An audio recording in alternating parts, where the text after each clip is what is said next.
ગાંધીનગર જિલ્લાના રાધેજા ગામે આવ્યા છીએ. રાજુભાઈનો કોલ હતો કે આ રીતે એક બા છે નિરાધાર છે, તો આપણે તેમની મદદે આવ્યા છે. તો આપણે એમની પરિસ્થિતિ વિશે જાણીશું. શું નામ બા તમારું? સજનબેન. આખું નામ શું તમારું? સજનબેન લખમણજી. સજનબેન લખમણજી હા, ઠાકોર. ઠાકોર. અને તમારા ઘરવાળા નથી? એક્સપાયર થઈ ગયા. કેટલો ટાઈમ થયો એમને? 10 વર્ષ 10 વર્ષ જેવું થયું. અને તમારો દીકરો હતો? વાલ્યો હતો ને. તો એને શું થયું? મોડો પડતો તે હોસ્પિટલનું પેકેજ થઈ ગયું. એને કેટલો ટાઈમ થયો એક્સપાયર થઈ? 6-7 મહિના થયા. 6-7 મહિના હા, જેવું એટલા થયું એમ? એ નોકરી બોકરી કરતા હતા તમારા રિક્ષા ચલાવતી. રિક્ષા ચલાવતા હતા એમ? એટલે અત્યારે તમે એકલા જ છો? હા, એકલી જ ઘરમાં છું. કોઈ નહીં? તમારા ઘરવાળા બી નહીં, તમારા દીકરાનું બી દીકરો બંને નહીં. અવસાન પામે એમ? તો તમારે વિધવા પેન્શન એવું કંઈ આવે છે? 1200 આવી, એક 1200 રૂપિયા આવે. 1300 આવી. ગામમાં કંઈ કામ બામ કરવા જાવ છો? ના, કશું જ નહીં. થતું નહીં એટલે. અને આ વરસાદ પડે તો તમારા ઘરમાં પાણી પડે છે? હોવા અંદર પડે છે? બહુ આવે તો અંદર પર.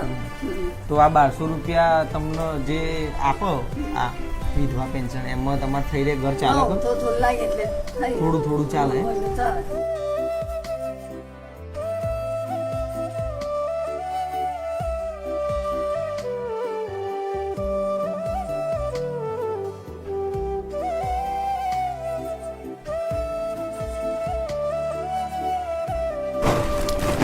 આટલું રાશન થઈ રહેશે ને મહિનો?